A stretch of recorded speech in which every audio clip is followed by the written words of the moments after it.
have such a beautiful and such, I think, intellectual panel with me, which is a global exposure for each and everyone, all of us together. So coming to and starting the talk show over here on the education front, I'll start on that. Then we'll go on the social aspects also, because I see a lot of things which Ishan is doing, and that comes with a lot of things to learn, and the law angle which Ishita has. So that also I would like to talk and ask certain questions and what's going on in India. You all know. So we'll talk a little bit about it in the last when we conclude on the education front. So Ishan, if I have to ask one thing about the new education policy, when I talk about it, it has come after, it contains a big reform. So when that news came to you, I mean, what was the reaction? You come from such a big background on education, and you must have gone through all the pages and all the things which are mentioned over there. It has a lot of impact which we are giving to Hindi, Sanskrit. It has a lot of things. It has reformed many things. So how you people have taken it, being there in Melbourne, Australia? Because many Indian students are there, and First, a thanks. lot of people are Yeah, seeking careers, it's for their true. higher education out of India, and they choose Australia, especially Melbourne, to settle down for higher studies and then seek jobs also. So, how have you taken this entire concept of NEP 2020? Wonderful. Well, thanks for the question. First of all, thanks for having me with some really expert people, and thanks for the kind introduction at the beginning. Hope I'm audible. Let me know if I'm not. Well, yeah, just like any researcher or just like any academic moment, NEP or NEP news came out, I was Yeah. very skeptical with regards to what was being spoken on the news media and what was written about it straight away. So my first intention was to make sure that I get access to the actual document and I get to read what's inside it. So I get a first-hand, view of what exactly the policy is and not what people have been talking about it. Now the reactions in Australia have been mixed because many people tend naturally to associate certain policies with political groups. And obviously, when people do that association, people have differences of opinions or preconceived notions that they've made whether a certain policy is really good for the country or not good for the country. Yeah, the first thing I found it was very impressive. I felt it was a much required reform as well within the education landscape in India. Although I was skeptical about a few things, but that is maybe for a later part, a later evaluation. But in general, I felt it was absolutely splendid because number one, I felt it was more relevant to the industry. It was more Right. relevant to the changes happening around the world. I also felt it was more in tune with the Western model. Now, some people might take an issue with the NEP in India being more in tune, more inclined towards the Western model. But here it's all about standardization as well. If we are producing a lot of students who are going to be global citizens Yeah. of the future, then Right. for producing the global citizens of the future, I did feel it was good to have a policy that was very similar to what a few other Western models are. But yeah, so that was my basic take. There were certain parts of the policy that I really found impressive. I was a bit skeptical about a few others as well. But yeah, that was my overall take on it. Right. Right. So coming to Ishita again on the same front, when you got to know about that, India is coming with a new education policy and they've introduced it in July. So what was your first reaction being in the education industry? And you are there in Spain, Madrid, which is one of the favorite places, not just for tourism, for education also. So what was your reaction, first reaction, while you got to know about it?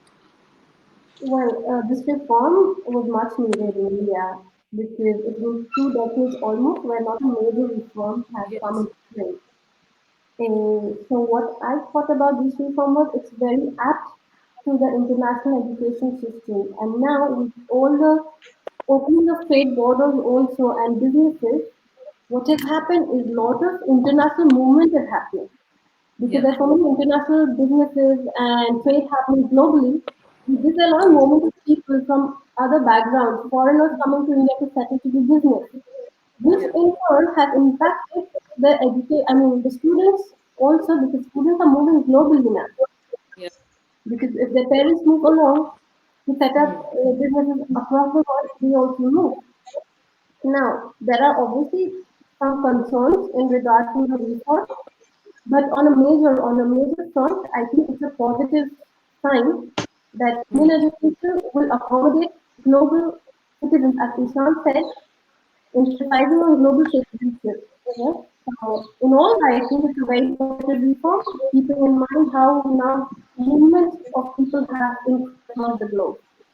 Right. Yeah. Right, so it was taken very positively because this was much needed thing. As Atul sir has also shared his own thoughts on his reaction when NEP 2020 was actually came into place, and now trying it is, we all are seeing that there are many initiatives which has been taken to implement those things. Sir, Atul sir, when it's coming to you, when we talk about higher education, we talked about in the earlier episode about the later, that there will be certain stages of implementation of NEP 2020, and it's a very very long process. So what do you say, you being there in the IIM and you are there in the Mumbai engineering, that college also. So what do you suggest for the higher education, the students who are trying to seek opportunities, and as well as the higher education in out of India, they want to settle down either in Spain or in Australia or in any other country for that matter. Is this new policy going to help them? No, see, it is actually it is going to open the opportunities for more people because Yeah. new education policy has for the first time said that India is going to welcome 100 top international universities to set up campuses here in India. Yeah. So, in fact, the government is saying that if you want to take education and if you want to go for higher studies in universities abroad, why go Yeah. there? We are inviting them to come and set up campuses here. Right. So, in fact, we are opening the opportunities and the doors of higher education in overseas foreign universities or institutions to Indian students, but in the Indian environment itself. So we have Okay. talked about and we have seen about the brain drain that people talk about, that people Mm. need to go abroad for taking this kind of Yes. higher education. As against that, the new policy is saying that we will invite the foreign universities to come and set up establishments here in India. So that kind of framework is put in place. That is what the policy has said. So in my opinion, this is going to even open up the foreign universities to more students in India. Today, Okay. only, I mean, quote unquote, today only the rich people can afford, Yeah. Yeah. except Yeah. those who study on scholarships. But Correct. with this opening of campuses here in India by overseas universities and institutions, foreign institutions, more Indians will get a chance Hmm. to take Correct. studies. So that is And you're very to me yes. that is important. But Yeah. I would like Ishan to probably speak little more on the model that you talked about, because Correct. here in India we are seeing some people saying that this is actually going back. No, Hmm. like you are taking India back and you are creating a Yes. system Yes. Yes. Yes. wherein there is going to be the total decompartmentalization or breaking of the hard walls between the Right. art, science, commerce, technology, which the policy has talked about.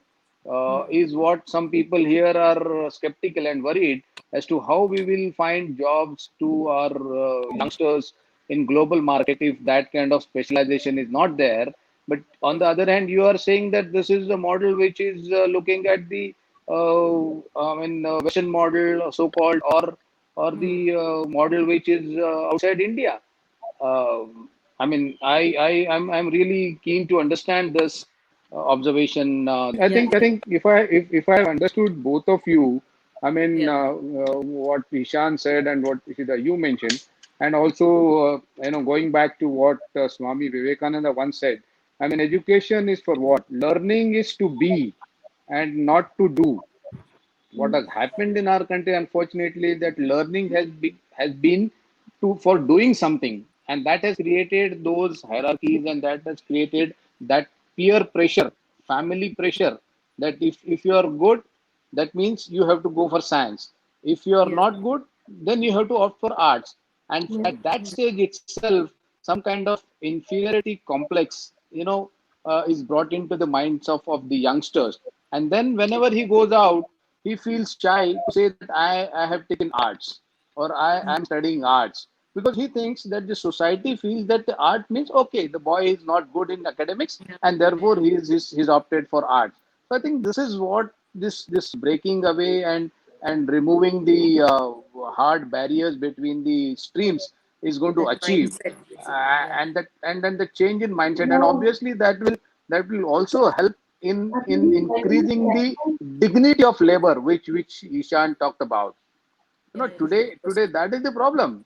I Yeah. mean, when you have a driver who's unfortunately, because of some circumstances, is unable to take education, we treat him as someone who is not a human being. I mean, that Correct. that that that is what I think this education policy is trying to do away with. And in my opinion, therefore, this structural change that we are seeing is going to be a very good going forward in terms of bringing that equity in our society. That is my observation. And Ishan, you rightly mentioned, we will need to go through this process as a society, because we will have to accept this, because fortunately or unfortunately for our society, for last 150 years, 190 years, we have gone through a system which has taught us in a particular manner, and Yeah. also thereby deciding every individual societal stature based on the education that he is taking. We have to do away with that concept, and that is where I think education policy will play a big role. Yes, and Atul sir, adding to your things only, like what you are saying, my very basic thing which is coming to my mind, abhi currently, to Ishan and to Ishita also, like there are why is the need has been generated earlier that हाँ हम अपने बच्चों को foreign भेजना चाहते हैं पढ़ने के लिए, so why this entire need had to parents mind, what was the reason? सो ये बहुत ही बेसिक बहुत ऐसा क्वेश्चन है which both of them can even Atul sir can also कि नीड आई ही क्यों, क्या हमारे what are the main basic things which Indian education system has been lacking, and is this NEP 2020 is going to resolve those issues? One thing is this, जो sir ने बताया कि यहाँ पर बहुत सारी foreign universities open up होंगी which will open up a lot of avenues, not only for job seekers or teachers and all, but also giving opportunities similar to other strata of students who are not that rich enough to afford those studies which are offered to our Indian students. They're very costly.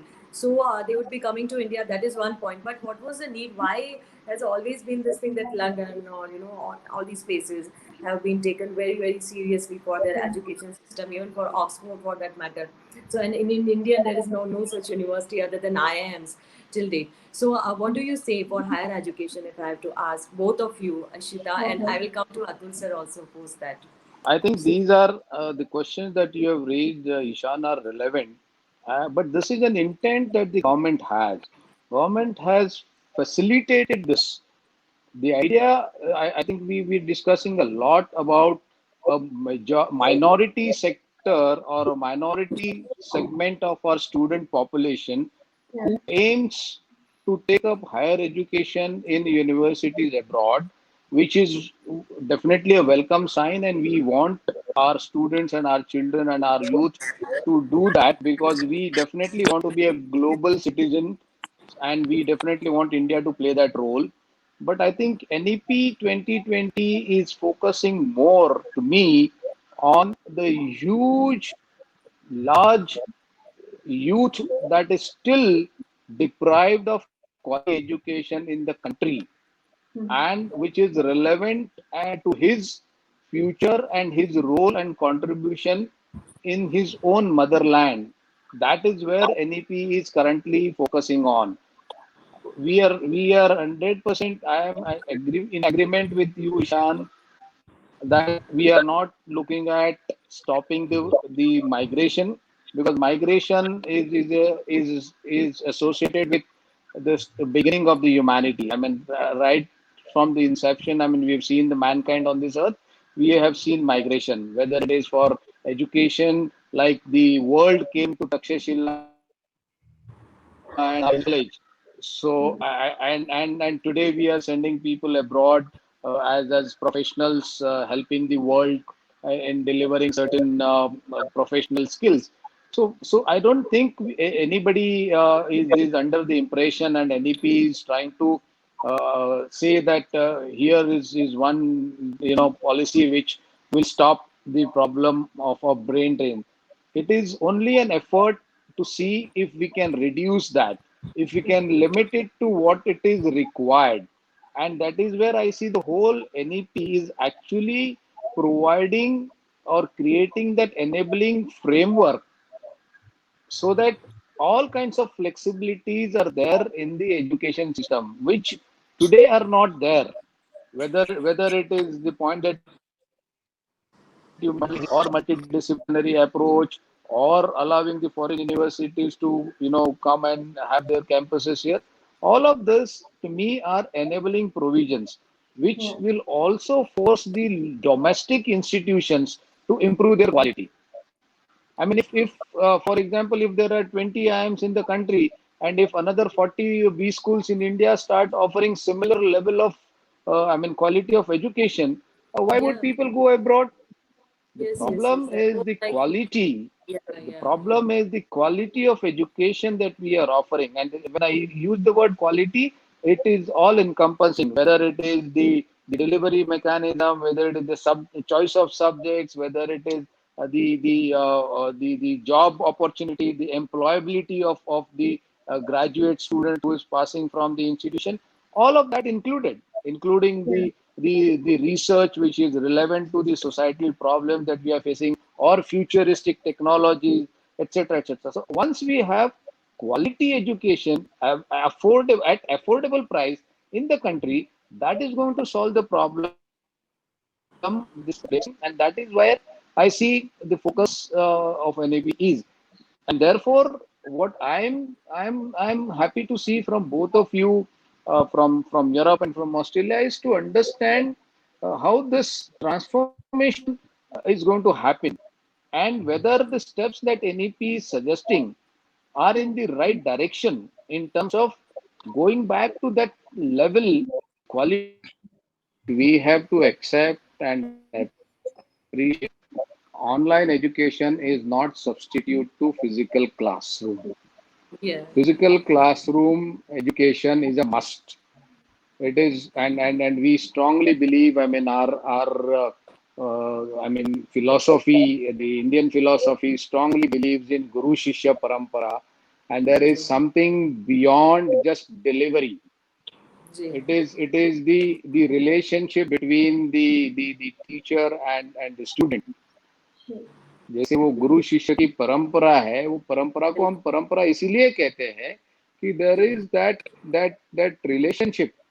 वो एक ज्ञान एक एक एक व्यक्ति से दूसरी व्यक्ति तक फ्लो करता है. हाँ. अगर ये केवल ब्लैक बोर्ड पे या अभी जो स्मार्ट बोर्ड है उस पर लिख के अगर ज्ञान मिलता था, तो फिर ये सब करने की जरूरत ही नहीं थी. तो फिर हम घर में बैठ के पढ़ते थे. टीचर की आवश्यकता क्या थी, गुरु की आवश्यकता क्या होती, कुछ नहीं होती थी फिर. So I think there is no replacement that we are expecting to the physical classroom. Yes. It is only the technology intervention is only to better the experience.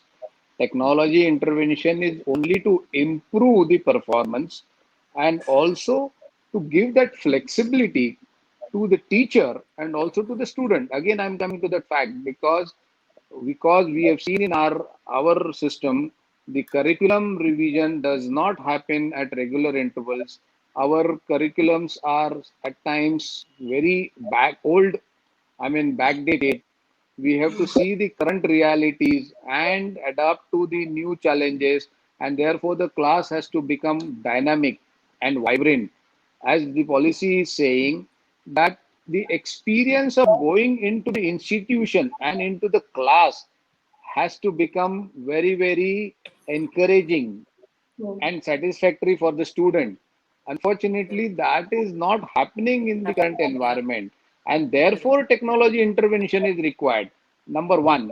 Number two, technology intervention is required because in our country there are still, even today, there are disadvantaged communities. And when I say disadvantaged communities, they are either because of the terrain, because of the challenges Correct. for them to reach the institution, the challenges because of the climatic conditions, and other challenges also.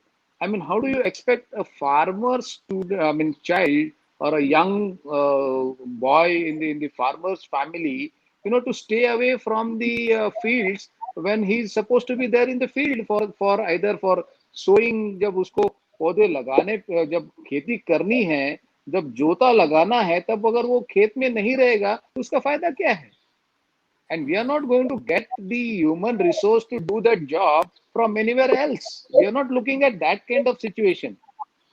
तो मुझे लगता है कि technology is going only going to help this process. It Yes. Is not going to replace. And that is where yesterday itself I was talking to a young child who's literally was screaming at me, uncle इसको बंद करो अभी.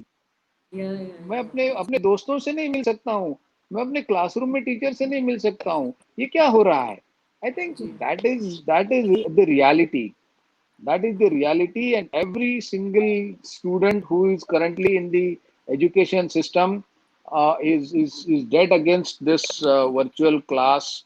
Yeah. I mean, what is happening? But having said that, we do not want, I mean, youngsters to waste their academic year, Yes. Yeah. and say an interim arrangement for those who will be able to get back to classes once the situation improves, and for those who are still deprived, this is going to be the only method, and therefore we will have to strengthen the use of technology in education. Yes. That is where I see the technology playing a role, and therefore obviously the new disruptive technologies, whether AI, ML, etc., are important, and we have to understand how they are going to impact and affect our entire education system. Yes, very rightly said. And this is something which should be highlighted in the right prospect, because we have to understand the importance of online education also. But yes, for primary education, it is not working out at all. And Yes. for higher education also, students are getting, I think they have had enough of all Mhm. these things. So everybody wants a physical No, if you see education if you see system. the NEP, if you see the NEP and the foundation course that they have talked about, first 5 years in that 5 plus Yeah. 3 plus 3 plus 4 structure, Yes. first 5 years, I mean, how will you give them online? You know? It's not possible. No. I mean, it is not intended. That is Yeah. that is not something that you can provide through technology. I mean, he will be given the technology or the tools while he is in some physical environment, but you Yeah. cannot deliver it through technology. Like, you That is cannot. that is But not say, that is not going to actually, happen. yeah, And also the yeah, research. I mean, also the research, when you are required to be in laboratories and do, I mean, conduct some kind of survey, etc. That cannot Hmm. be done by, I mean, through technology. I mean, it will online have to be education. physically carried out by the student. So I don't see a technology replacing, uh, Education. I mean, the entire physical classroom Yeah. environment or experience. Yeah, it's formally introduced in NEP. I don't know, sir. Atul sir can say, because this thing has been taken into formally into the NEP, the No, I technical think aspect. no, no. As I said, and as you rightly mentioned, it is the vocational education and Yeah, preparing the future generations for the emerging challenges of the 21st century. And there, this is one of the aspects.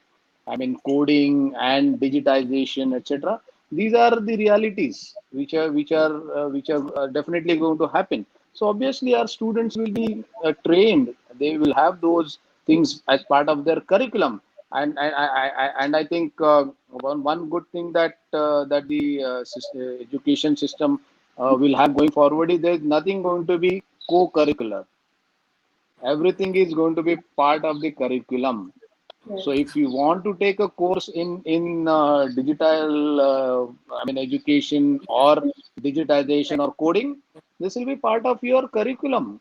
I mean, today, like you said, students are taking those courses as extra, as Correct. something which will help them find good jobs or a good career. But not everybody is having that luxury. But tomorrow, this is going to be part of curriculum. Yes. So everybody will have that choice available to him. So I think this is definitely going to help. This will be a part of education, formal education, and that is where I'm saying that the restructuring of the curriculum, the even the choice of subjects, everything is going to be totally flexible, and therefore even these things will become. See, remember one thing: what is applicable elsewhere in the world as normal is definitely not normal in this country. That we have to understand, because in that particular country, if the population is only 3 million and 5 million, everyone must learn coding because that is the only way for them to survive. But in this country, it is not going to be mandatory for his survival. It will be useful for his growth. There is a difference between what is essential for you to survive and what is desirable for you to excel. Yes. Okay. Therefore, what is mandatory in this country is definitely something that every child and every student will have to undergo. And what is that? That is learning his mother tongue, learning some vocation, because that is important. Today is more than 50% of our artisans and craftsmen, which which is the core of our rural population, they are illiterate. Yes. So for them, getting that primary and secondary education is more relevant. At the same time, they must keep their interest in their vocation, in their family craftsmanship. Yeah. Otherwise, the next generation is not interested in Yes. continuing that craftsmanship. And those are the people who must understand, as Ishita mentioned, those are the people who must understand how to convert their skills and that craftsmanship into a profession and into a business opportunity for them, which world is today waiting for. That will happen through their education, which today they Right. don't have. So that is where I see a big difference. Although, yes, coding may be essential and mandatory in a country. Say, if I have to give an example, if you go to a country like Latvia, which has got a 2 million population, the whole country's population is 2 million. Now, obviously, from the 2 million population, how many are the students? How many of them are taking education? For them, therefore, every child must learn coding because it is essential for him to survive there. But that is not the case here in India. I mean, if you go and tell that coding is essential for you to someone living in Chhattisgarh, he's not going to opt for it. He's not going to take it because his Yes. life does not depend on that. But from the same Chhattisgarh village, if someone wants to take up coding, the education policy will allow him to do that. Exactly. Even if his school is not having the professor, teacher, or resource or faculty, he will be allowed to take that course in some other institution through online medium. That is the big change that will happen. Yes. And slowly, this rural India is contributing a lot. We have seen in the last decade or so, many of our leaders, I'm not talking about political leaders, I'm talking about societal leaders, whether it is likes of Dhoni's and Rainas and for that matter, some football players or the Olympic medal winners like Deepa Karmakar, they are all coming from humble and rural background. Unfortunately for them, these facilities and resources are not available. Yes. What we are discussing. So that will be available through the online mode, and therefore I see the use of technology actually helping this cause. So therefore, I mean, we should not really look at everything what is there in the other parts of the world in terms of mandatory for education. That is the only submission that I'm making. Yeah.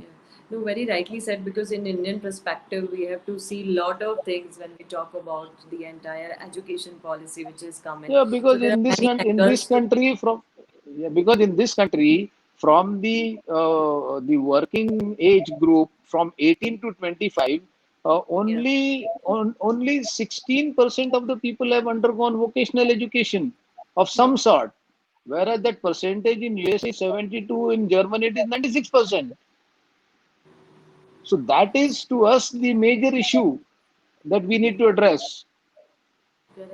No, it's really Okay, eye-opening and because where this is is. that workforce engaged? That workforce is engaged even today. That workforce is engaged in rural India. That workforce is in next at least couple of years. I mean, 5 years or so, they will still remain there, and we will have to address that issue. Yes, yes, yes, because India, as Sir said, that the population also matters a lot compared to other small countries wherein they don't have to resolve many other issues which comes in with population and economy and then a lot of things which are there, societal issues also, and the backgrounds which we all come from. So coming to Ishan and to Ishita, and your closing comments to all of the parents and also to the students who are seeking their careers out of India in 2021. What would be your suggestions to them? Coming to Ishita. Yeah, so in regard to parents, for parents who are Yeah. going to send their kids to study abroad in 2021, obviously depends on how the vaccine and things go. But I think it's still in 2021 we can look at a more positive aspect that it will be still as bad when it was before the COVID situation. I hope so we go back to that. But studying abroad also gives you a bit more practical approach. I have studied in UK, in London, and that has opened quite some aspects for me in terms of observation, meeting many international students. That apart from the curriculum, apart from what has been taught in university, that's important. And again, now coming back to what Atulji said regarding technology, we cannot replace the campus learning through distance learning courses because with that, that's when you come to know the professors. In generally in Ishan also would agree on that. Generally in higher education, we have mixers where professors and students meet in more relaxed environment where they can talk about their future purpose and so on. And that's where we get all the benefits of going abroad or even not even abroad, but even in India higher education, when you go to university they're different. That's a different experience. So for all the parents, all the students, please go ahead, go for a higher education. And I think it's going to be an eye changer. It's a very good experience to go for higher education and broaden your horizon in general, in culture, in terms of culture, in terms of education. And as a person, also very important personal development which goes through with this. Yeah. Yeah, and thank you Ishita for this. Coming to Ishan, like are there any positive new policies which Australian government is taking on? You can highlight them with your closing comments because that's something we would all like to know because Australia being one of the favorite place for a lot of Indian students as well as other professionals as well to settle down. So, what would be your closing comments on this? Any good perspectives which are coming in 2021? Sure. Since it's my closing comment, I would say Australian government is doing a lot to ensure what benefits Australia. And right Yeah. now, based on the partnership, I don't see too many benefits for Indian students at the moment. It's Okay. just commodification of education here. The education standard is very high. There is no doubt. There is a lot of percentage of GDP contribution towards education. There is no doubt about it. But there is also commodification. And I would suggest, well, sorry, I'm just going to combine a few of No, no, my sure. that were going on in my head right now. Yeah, yeah. I would see at the moment in the COVID situation, the real face of the way the Australian government views Indian students or any international students has surfaced. A lot of, in fact, all international students in Australia were told they're not going to receive any benefits from the government. And if they are struggling, they may well leave the country because they are not citizens. There are a lot of international students and Indian students in Australia right now, and of course, because of the COVID situation, are not having jobs and are struggling to even have food for the day. Some of them are starving for a few days because there is no support coming in, and the ugly side of commodification has been exposed, or at least has come to light at the moment. See, there are a lot of partnerships. There is no doubt. There are trade partnerships based on mutual understanding of, taking on a rival country on particular imports and exports that could benefit both the countries. When it comes to purely education, India is a country that exports a lot of students overseas. In fact, out of all the countries India sends students to, where Indian students go out to, US is number one, Canada is number two, Australia is number three. So there was a lot of importance from that perspective, but it is taken for granted. There isn't much done from the Australian government or universities to attract Indian students in particular. They are just a number at the moment. And I feel it is this viewpoint of students just being numbers, students just being those who are contributing to $3 billion of consumption in the country annually, those who are contributing to a $33 billion industry. Apart from just being that number, I feel it is important for students as well to let the other countries know about their importance. And one of the major steps would be probably to stay back and promote education in your own country. And I think NEP is doing a great job. Now, there is more to this. You see, when during this COVID situation, because of the border lockdowns, what has also emerged is the over reliance that international universities had on the international student market. There has been a significant loss. Australia, in fact, has they had to, 12,000 academics have lost their jobs. Many have been told to take a 25% pay cut. So the loss is immense. On an average, there is an income or revenue devoid. The revenue is falling short in the next financial year by almost $100 million across the sector. No, on an average for each university, actually, the total is in billions of dollars. So with this, actually, I do feel that a lot of universities will be looking into opening their campuses in countries like India. So they would realize that the old model where students travel to and you earn the revenue may not always work. And a good backup, diversification literally of your portfolio would be to have campuses in other countries. And that's where I think it's striking the iron when it's hot. It's that moment that India is saying, well, we are welcoming you as well. So I think this is going hand in hand. And I also feel from one of the comments made by you, Samita, before was the competition. I think Atul sir also made this comment about competition. The more foreign universities come in, the local universities in India would be pushed to compete at that particular level as well. Well, interestingly, what I see from the Yeah, Australian model, yeah, yeah. that in Australia, when it comes to regions, we have regions as well, which are pretty isolated. And one of the ways out is having a campus in those regions. You can't really force students to get out, and come to the main cities or just, go on. Going online is brilliant, but you need a physical campus.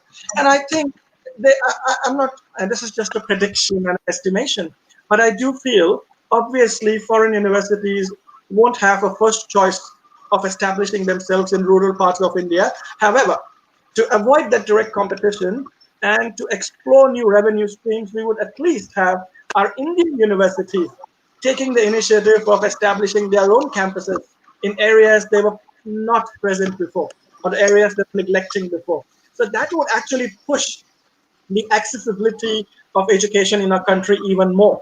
So to back it up, I think everything is heading in the right direction, I guess, if these things work. Even technology, for instance, the coding part, I mean, I don't want to pay overemphasis on coding, but you see, the world is using Kahoot, NetSpace, Microsoft HoloLens, Padlet, polls everywhere, Zoom, and Microsoft Teams. If we are going to have technology, a blended learning module embedded in our system, the blended learning module, of course, technology is not a replacement for physical classes, but it can supplement, it can complement the physical classroom. And when it does the complementing part, there will be a scope for a lot of new platforms to be built within the Yes, country, Indian based platforms. And who is going to make those platforms? A lot of competition coming from local students who local have people. Yeah. and who are able to give that quality product, those quality platforms as well. In fact, with this particular structure, with this particular focus on coding, at the moment, a lot of countries look at India from outsourcing point of view for back office, for call center. Imagine being a hub for coders and for programmers when it comes to international outsourcing. So that is also going to open a lot of areas for employment within the country. So looks very good, but unfortunately, I would say as far as Australian government is concerned, there are a lot of good things happening with regards to trade with India, but unfortunately, I wouldn't really say a lot of effort has been taken towards focusing on Indian students from the government. A few universities have done it. We have, I won't name them, but a few universities have a tie-up actually with the Indian uh, I think they have a tie-up, research tie with the Indian Ministry of Power and Indian Ministry of Agriculture as well. One of the major universities in Melbourne has a tie-up, and they actually um, do give recommendations towards policy as well. So that's happening at a university level, not at a government level yet. I must also warn: a lot of universities have vested interest in India for missionary work. Now, again, it's up to people the way they view it, but this is the reality. If we pick a few major universities in Australia, um, one, they look into attracting Indian students, but that is because Australia is attractive. They don't have to take any extra efforts. Two, they're looking at research collaborations, which is brilliant. It's always good to have good research collaborations and share of knowledge. That is fantastic. They are into, like I said, advising the ministry or a part of collaborations with Ministry of Power and Agriculture, which is good. But one of the fourth major areas that they are focusing their funding and education is education for charities. And one of the biggest missionary in India is getting funding and has a tie-up with a major Australian university. So that is something to focus on as well. Of course, these things are not directly relevant, but it's good to know what's happening behind the scenes too. Yeah. But from a government perspective, like I said, at the moment it is commodification. There isn't a, I mean, if you look at each university, they do have an India program. They have India strategy programs. But again, all these India strategy programs are pretty straightforward. It's about where do we get research collaboration and how do we increase the marketing and how do we get Indian students to Australia. More students to Australia. So, no, I would say Indian students, if you feel Australian government really cares for you, has initiatives to welcome you, probably not. It's a good place, it's good education, but I would rather say that the Indian government is going to take care of you more if you stay back. So that's my finishing comment. Okay. Yeah, actually, that was very informative because many students see and they are thinking about, I mean, many parents are thinking about the same aspect because India is going through a lot of things. So I thought, let me ask you this particular question, which is related to shifting to another country Yeah, for but then their. Yeah. both are Samyata, both are foreign. Guests today sitting in foreign Ji, ji. countries. Yeah. Uh, if the world is going to see this new order, which is stay wherever you are and stay Yes. where things are under your control, are you seeing a significant drop in students intake next year? I'm not just referring to what happens to the Indian students, but also, I mean, in terms of foreign intake in all the universities, are we Yeah, yeah. seeing going to huge drop? Yes, with There is a regards drop. to Yes, there has been a huge drop in universities with regard to admissions for this semester because in Spain starts this in September. I'm tied up with a master's program where most of the students are from US. Students drop from 30 students to 12 students right at the moment. But this would be normal under this circumstances because obviously when a student chooses a university abroad, apart from the reputation, the curriculum, one of the things is campus life and the safety of the place. Now, with the COVID, we cannot say everywhere is safe because every country in its own is dealing with this problem. Obviously, this year, most of the universities, or from most of the students across the globe, not only India, will see a drop in the traveling. Obviously, there's so much restriction bans that the students are backing out. And secondly, students when they go abroad, they're also wanting it, seeing the university life, seeing the lifestyle of that particular country. That plays a major role in students deciding where they want to go and study. Because every country has their own good university and great university. But the other point is whether should I choose Spain or UK or US depends on first obviously the reputation, the monetary basis, and the lifestyle what we are looking for.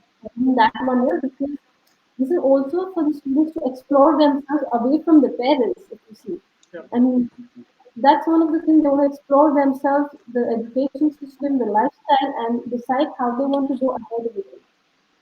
Another thing with the education system is that when you're admitting more students abroad from abroad, that gives a big exposure to the students. For instance, in my university here, until last semester, I had face to face 14 nationalities.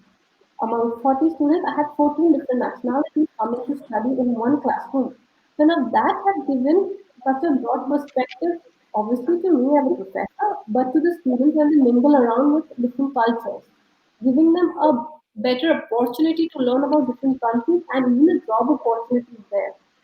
So yes, that it will, I don't know, this year I think we'll see a major drop in enrollment of students. Next year obviously depends on how future holds. We don't know how things will be in 2 3 months. Depending on that, we see how it goes.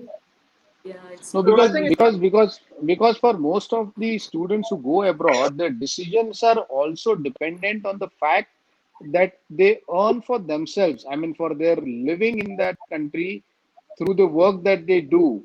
And if that is not allowed because of the Yeah, situation that we are into, I mean, it's going to be difficult for the parents to fund them uh, through and Yeah, through. I true. mean, fees is something which families in India are somehow managing with their savings or, by Yes. selling their properties or farmlands, etc. But I think, I mean, sustaining them on a daily basis and fund them from India is something which is really, to me, is very difficult.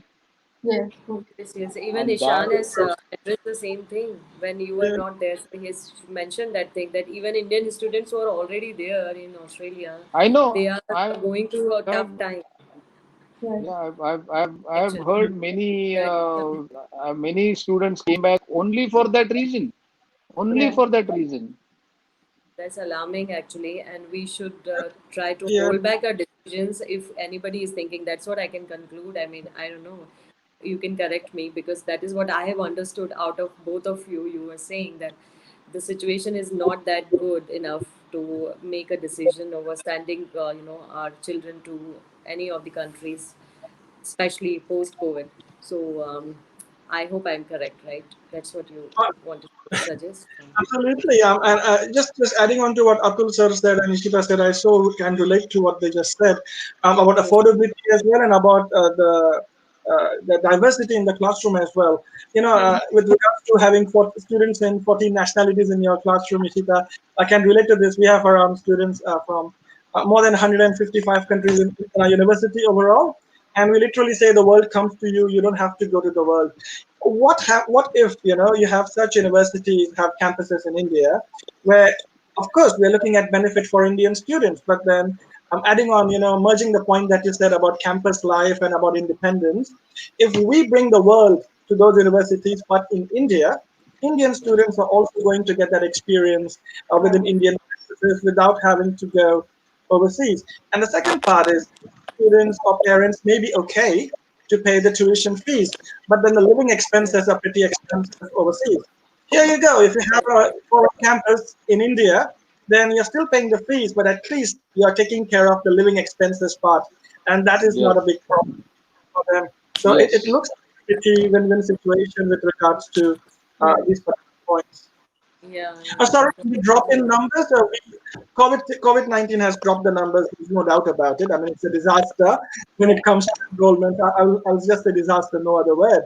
But prior to COVID situation, in the past Correct. few years, we have seen an increment in students enrolling in tertiary, bachelor's and master's education or PhDs, but there has been a drop in students coming for vocational studies overseas, at least in Australia, for school education, and the ones coming for short-term courses, just like, for example, a one-year cookery 6 months course of or a crash chef course. course. Yeah.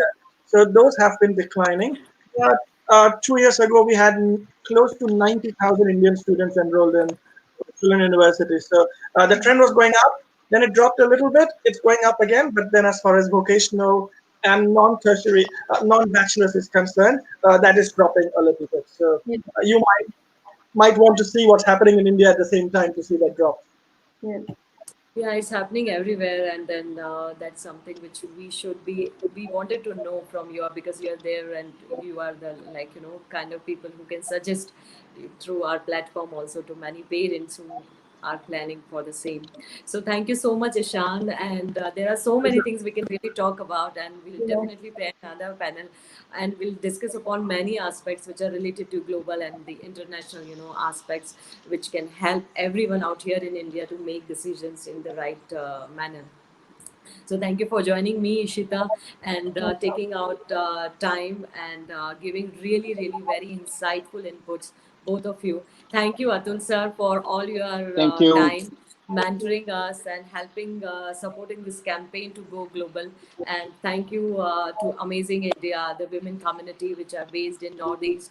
And thank you so much for spreading the right word around. That is what the aim of this platform. And through this campaign, we are trying to reach out to more and more people to come forward, talk about it, share the right information. That's the idea. So thanks once again, everybody. Have a great day.